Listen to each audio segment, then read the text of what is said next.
Bienvenue dans la vidéo de révision numéro 1.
Je vous conseille désormais de mettre pause à la vidéo, le temps de prendre le temps de répondre aux questions.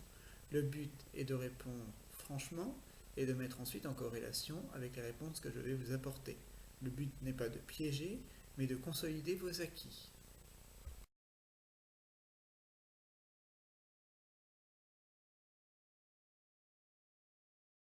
La première question était: que doivent permettre les opérations de fabrication des fromages? Elles doivent permettre, de par la technique et les matériels utilisés, d'obtenir le produit désiré, de garantir la qualité physico-chimique et bactériologique du produit fabriqué, et de mesurer, enregistrer et surveiller les points clés des différentes étapes technologiques. La deuxième question était: qu'est-ce que la préparation du lait? C'est l'ensemble des opérations qui permet de régler la composition chimique, physico-chimique et bactériologique du lait avant son envoi en atelier de fabrication. La troisième question était: comment normalise-t-on la qualité physico-chimique et bactériologique des laits? Tout d'abord, par l'utilisation conjointe de différents traitements afin d'ajuster la richesse des laits en matière grasse, donc l'écrémage, de détruire les flores nuisibles et dangereuses par des traitements thermiques ou microfiltration et de les remplacer par des ferments sélectionnés qu'on appellera la maturation.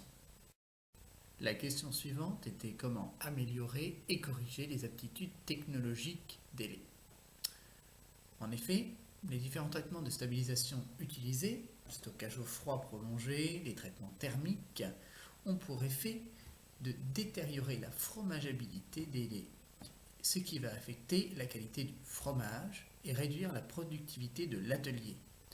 Pour limiter et restaurer les qualités initiales du lait, le fromager pourra agir sur un certain nombre de leviers tels que l'apport en CaCl2, donc le calcium, sur la prématuration, sur la température d'emprésurage, mais également sur le pH emprésurage.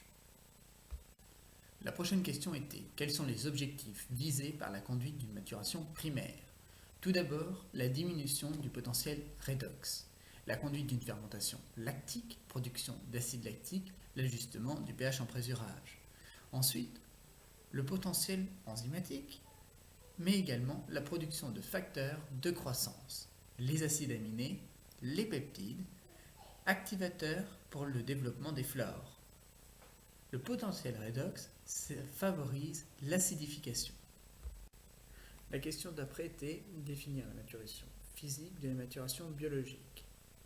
La maturation physique, elle a pour objectif, et ceci en présence de CaCl2, de restaurer les qualités initiales du lait, ce qui se traduit par une augmentation de la taille des micelles de caséine et une correction des équilibres minéraux.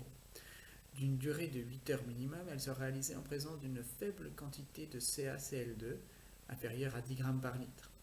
Elle n'a qu'un seul effet, qui se limite à une correction portant sur le temps de prise et le temps de durcissement. La maturation biologique, elle a pour objectif, et ceci en présence de microcoques ou de ferments lactiques, d'amorcer un début de protéolyse, donc facteur de croissance, nécessaire au développement des flores désirées. Elle doit également permettre d'amener le lait à son pH en présurage. D'une durée de 12 à 16 heures, elle permettra d'observer un décrochage du pH plus ou moins important aux alentours de 0,2. Sa durée sera directement fonction de la nature du produit fabriqué et par conséquent du pH en présurage visé. Autre question, qu'est-ce que la coagulation? Cette phase débute lorsque le fromager incorpore la présure dans le lait afin de le faire cailler. Durant le caillage, le lait change d'aspect pour passer d'un aspect liquide à un aspect gélatineux. Il devient le coagulum. La question suivante était un peu plus compliquée. Qu'est-ce que la coagulation enzymatique selon Gébrul? La coagulation enzymatique du lait peut, selon Gébrul, se décomposer en 3 étapes. Voici le tableau.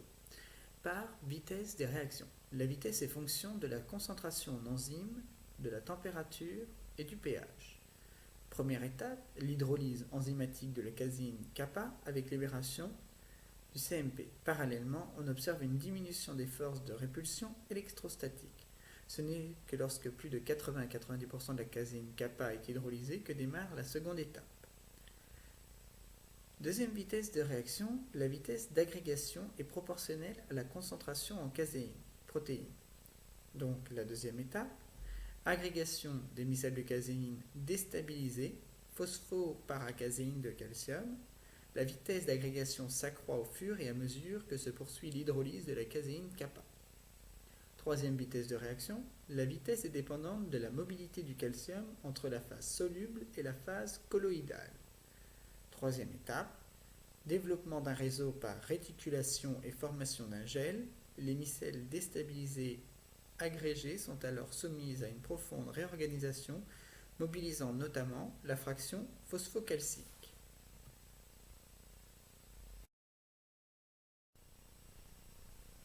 La prochaine question était « Qu'est-ce que le décaillage ?» Cette étape commence lorsque le fromager intervient pour séparer à partir du coagulum durci, d'une part le caillé et d'autre part le sérum. Le sérum, ou le lactosérum, présente un extrait sec voisin de 60 à 65 g par litre. Il s'agit principalement de lactose. Le caillé renforme. La question suivante était « Qu'est-ce que le temps de prise ?» Le temps de prise correspond au début de la coagulation proprement dite. Le fromager observe la formation des premiers agrégats de caséine ainsi qu'une augmentation de la viscosité du lait. La prochaine question était quelles sont les différentes identifications des principaux facteurs pouvant affecter le temps de prise? D'une part, par sa richesse, en matière protéique, en matière grasse, par rapport à la saison, l'alimentation de la vache, la période de lactation. Ensuite, de par son histoire, la durée et température de stockage, si le lait a été mouillé, le nombre et barème des traitements thermiques, la teneur en NH4+, ou la maturation primaire. Ensuite, dû aux paramètres de coagulation, température d'emprésurage, pH en présurage, dose et force de la présure et la quantité de calcium. La prochaine question était citer l'étape du brassage. Les grains de caillé s'agglomèrent en amas ou en masse, desquels l'élimination du lactosérum se fait très lentement et incomplètement. Pour les caillés obtenus à partir de gel à caractère présure, le brassage doit être suffisant pour maintenir les grains en suspension et ainsi éviter ce problème. Pour les caillés lactiques et à caractère mixte, la prise en masse est inexistante et le brassage est facultatif.